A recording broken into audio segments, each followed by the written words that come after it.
Hello friends and dear students, आज मैं आपको ज्योग्राफी क्लास 11th एग्जाम से रिलेटेड सेक्शन ए में पूछे जाने वाले कुछ इम्पोर्टेंट प्रश्नों के बारे में बताऊंगा जो परीक्षा में बार बार पूछे जाते हैं। प्रश्नों को अच्छी तरह से समझने के लिए पूरी वीडियो को ध्यान से देखें और समझें। तो आइए शुरू करते हैं और देखते हैं इम्पोर्टेंट और उपयोगी प्रश्न उत्तर। सबसे पहले आपके सामने जो प्रश्न है वह है कि निम्नलिखित में से कौन सा क्षेत्रफल की दृष्टि से, यहाँ आपको यह देखना है कि क्वेश्चन क्या पूछा जा रहा है। तो निम्नलिखित में से कौन सा क्षेत्रफल की दृष्टि से सबसे छोटा है, कौन सा राज्य है जो क्षेत्रफल की दृष्टि से सबसे छोटा राज्य है। तो आपको यह देखना है। तो क्षेत्रफल की दृष्टि से सबसे छोटा राज्य है वो है गोवा। यदि यहाँ पूछा जाता कि जनसंख्या की दृष्टि से कौन सा है तो आपका उत्तर होता सिक्किम। ठीक है, तो क्षेत्रफल की दृष्टि से कौन सा राज्य है, गोवा राज्य सबसे छोटा है। आपका सही उत्तर होगा ऑप्शन सी। यहाँ पर इंग्लिश मीडियम के छात्रों के लिए यहाँ दोनों भाषाओं में पेपर को समझाने का प्रयास किया गया है। जो इंग्लिश मीडियम के छात्र हैं वो इंग्लिश में देख सकते हैं और समझ सकते हैं। नेक्स्ट क्वेश्चन है कि चूना पत्थर, हेलेटाइट, सेल व खड़िया किस प्रकार की सेलों के उदाहरण हैं। तो ये किस तरह की सेलों के उदाहरण हैं, अवसादी सेल, पत्रित सेल, आग्नेय सेल या कायांतरित सेल। तो इसका सही ऑप्शन होगा आपका वो होगा अवसादी सेल। ऑप्शन ए सही है आपका। नेक्स्ट क्वेश्चन, निम्नलिखित भारत के राज्यों को दक्षिण से उत्तर में क्रमबद्ध कीजिए कि पहले दक्षिण में कौन सा है, फिर इस तरह से आपको दर्शाना है। तो सबसे पहले तमिलनाडु है, फिर आपका कर्नाटक, पहले तमिलनाडु आएगा एक नंबर पे, फिर कर्नाटक आएगा, फिर आएगा महाराष्ट्र और फिर आएगा मध्य प्रदेश। तो आपका उत्तर होगा ऑप्शन बी, आपका सही उत्तर होगा। नेक्स्ट क्वेश्चन, निम्नलिखित में से कौन सी केंद्र सरकार के द्वारा अनुमोदित एकीकृत संरक्षण मिशन परियोजना है। तो इसका सही उत्तर है आपका नमामि गंगे परियोजना, जो गंगा नदी को साफ करने के लिए किया गया। तो आपका ऑप्शन ए सही होगा। नेक्स्ट क्वेश्चन है कि जल संभर क्षेत्र के आधार पर भारतीय अपवाद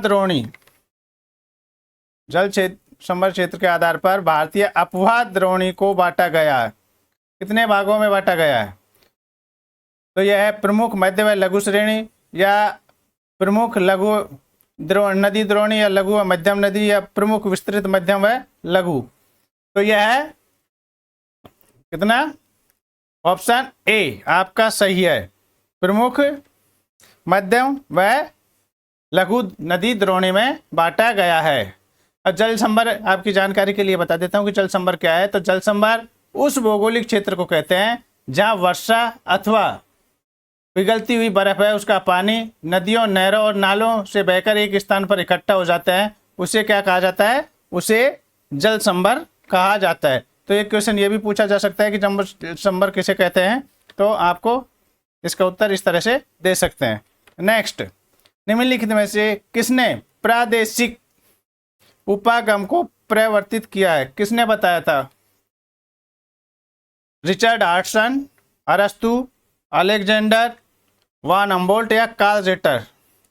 तो इसका आपका सही उत्तर होगा ऑप्शन डी, कार्ल रिटर ने बताया। ये जर्मन वैज्ञानिक थे, भूगोलवेत्ता थे, जो 7 अगस्त 1779 में जन्म हुआ था इनका, और 28 सितंबर 1859 में इनकी मृत्यु हुई थी। ये जर्मन दार्शनिक थे, भूगोलवेत्ता थे।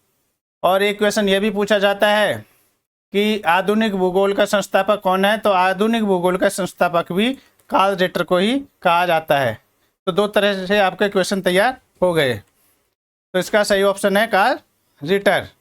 नेक्स्ट क्वेश्चन है, निम्नलिखित में से कौन सी मानव भूगोल की शाखा नहीं है। ऐतिहासिक भूगोल, पर्यावरण भूगोल, सांस्कृतिक भूगोल, जनसंख्या व आदिवासी भूगोल। तो यह आपका ऑप्शन है उत्तर बी, पर्यावरण भूगोल।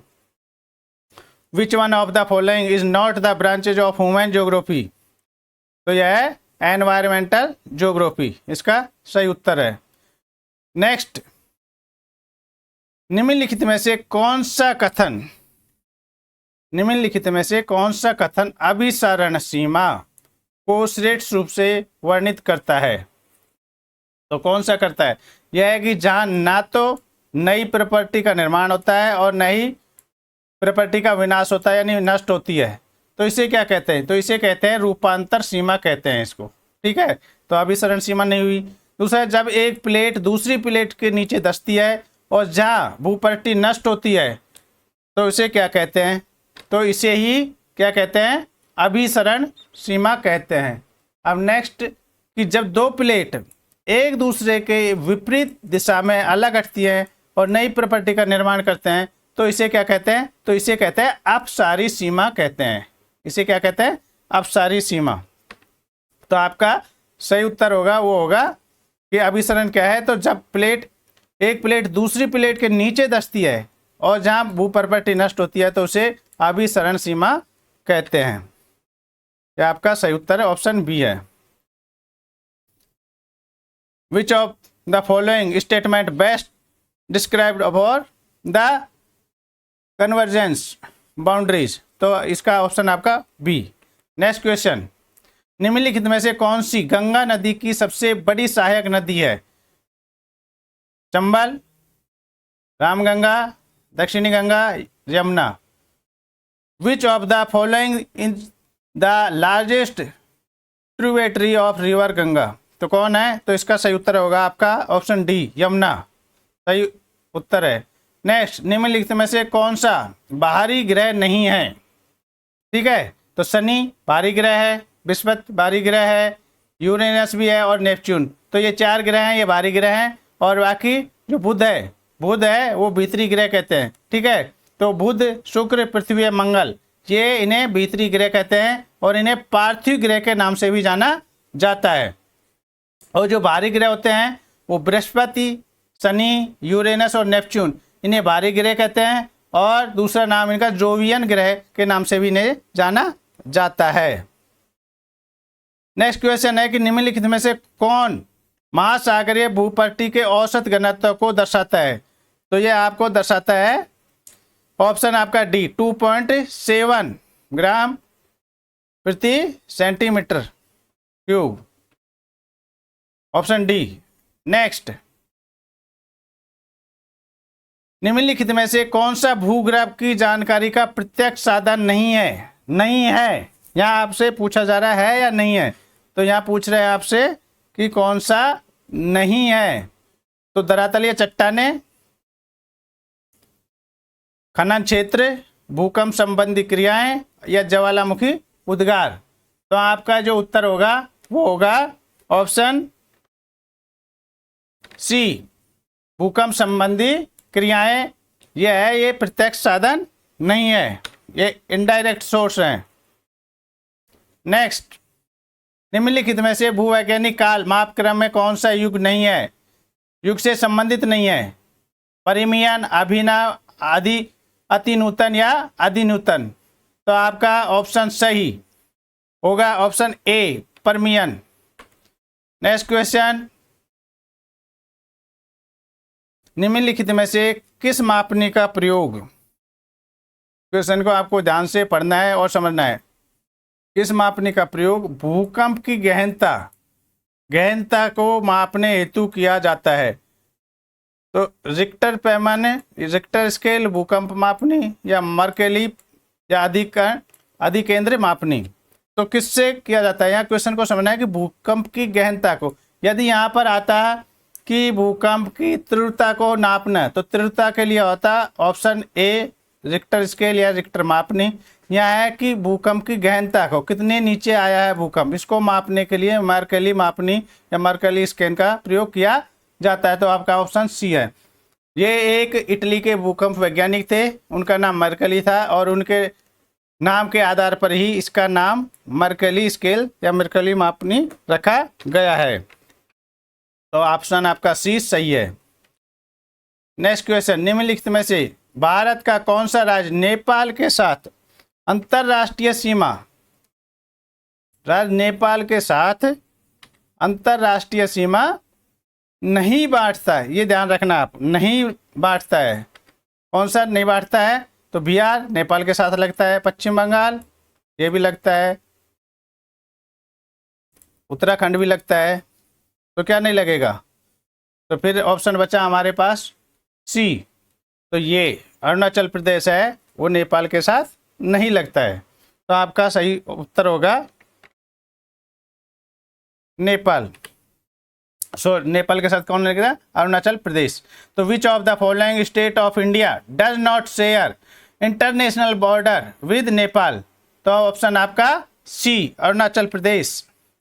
नेक्स्ट क्वेश्चन, निम्नलिखित में से कौन से राज्य अपनी सीमा को आपस में नहीं बांटते? यहाँ भी लिखा है कि नहीं बांटते, बांटते हैं तो दूसरा हो जाता है, यहाँ है नहीं बांटते। तो नागालैंड व त्रिपुरा, नागालैंड व मणिपुर, मिजोरम व त्रिपुरा, मेघालय व असम, तो इनकी सीमा लगती है। जबकि आपका ऑप्शन ए, नागालैंड व त्रिपुरा आपस में सीमा इनकी नहीं लगती है। तो विच of the following state do not share their border with each other? तो ऑप्शन आपका क्या हो जाएगा? Nagaland and Tripura, option A सही है आपका, ऑप्शन ए। नेक्स्ट क्वेश्चन, निम्नलिखित में से कौन सी प्रायद्वीपीय पठार की सबसे ऊंची चोटी है? यहाँ भी आपको क्वेश्चन को अच्छी तरह समझने की आवश्यकता है। यहाँ पूछा गया है कि प्रायद्वीपीय पठार की सबसे ऊंची चोटी कौन सी है?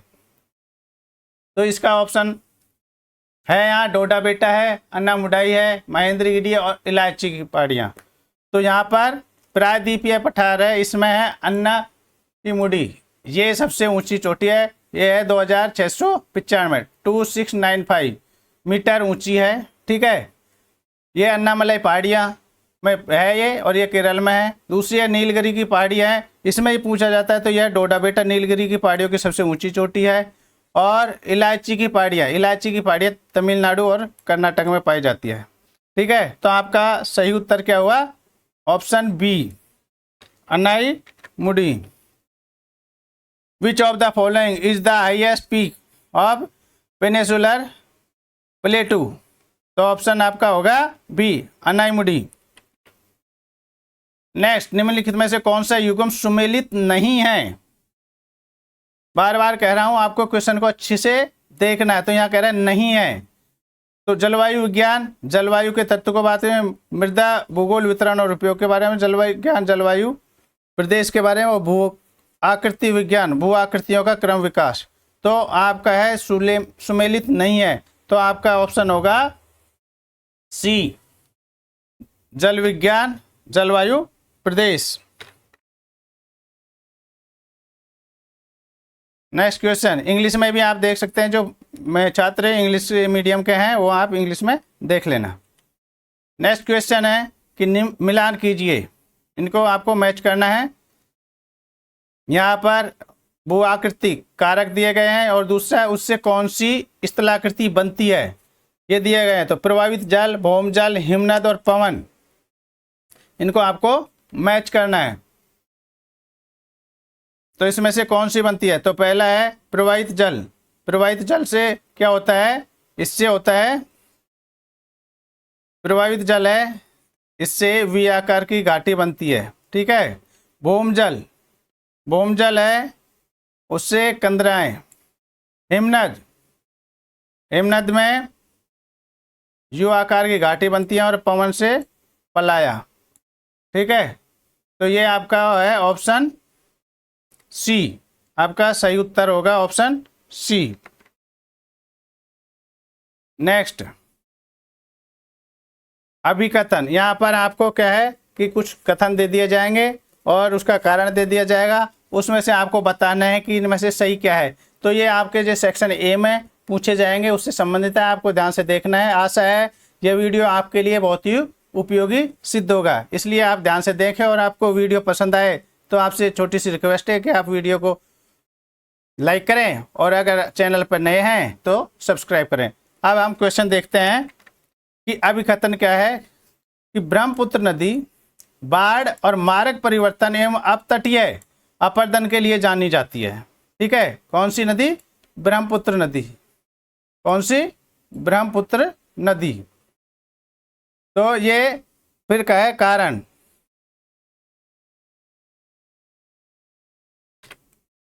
यह नदी पूरा वर्ष भारी वर्षा प्राप्त करती है। अब यहाँ पर आपको बताना है कि ये क्या सही है और क्या गलत है। ठीक है, अब यहाँ ए व आर दोनों सही हैं तथा आर ए की उचित व्याख्या करता है, ये सही है, या ए व आर दोनों सही है तथा आर ए की उचित रूप से व्याख्या नहीं करता, या ए सही है और आर गलत है, या ए व आर दोनों ही गलत हैं। तो आपको कौन सा सही है? तो इसमें से आपका ऑप्शन है सी, ए सही है कि ब्रह्मपुत्र नदी बाढ़, मार्ग परिवर्तन और तटीय अपर्दन के लिए जानी जाती है। तो यहाँ सही है, ए सही है, लेकिन आर गलत है कि यह नदी पूरा भारी वर्षा प्राप्त करती है, यह गलत है। तो आपका ऑप्शन है सी सही ऑप्शन है। नेक्स्ट क्वेश्चन है कि अभी खत्म इसी तरह का दूसरा क्वेश्चन है, यहाँ एक कथन दिया गया है कि प्रशांत महासागर को रिंग ऑफ फायर कहा जाता है। ठीक है, तो प्रशांत महासागर के किनारे सक्रिय ज्वालामुखी के क्षेत्र हैं।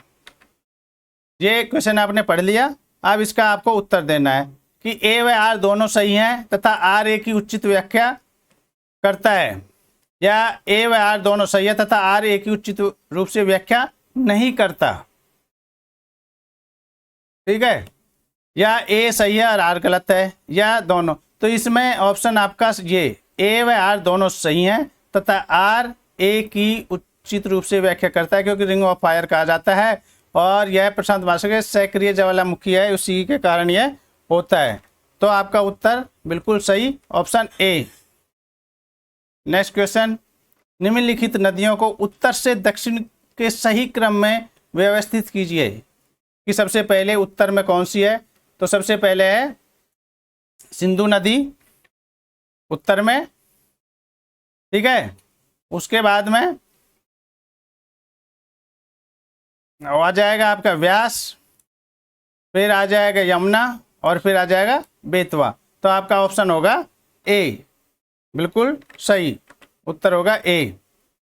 नेक्स्ट क्वेश्चन, निम्नलिखित भू आकृतियों को उनके विकास क्रम में व्यवस्थित कीजिए। भू आकृति है, जो भू आकृति बनी है उनको किस तरह से पहले कौन सी बनती है उसके बाद कौन सी बनती है, इस तरह से आपको लगाना है।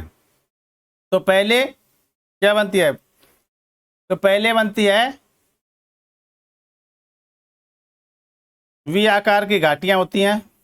ठीक है, उसके बाद में कैनियन बनते हैं, फिर जलोढ़ पंख और लास्ट में विसर्प बनते हैं। इस तरह से यह है। तो आपका इसमें ऑप्शन होगा, जो सही उत्तर होगा वो होगा ऑप्शन ए, सही उत्तर है।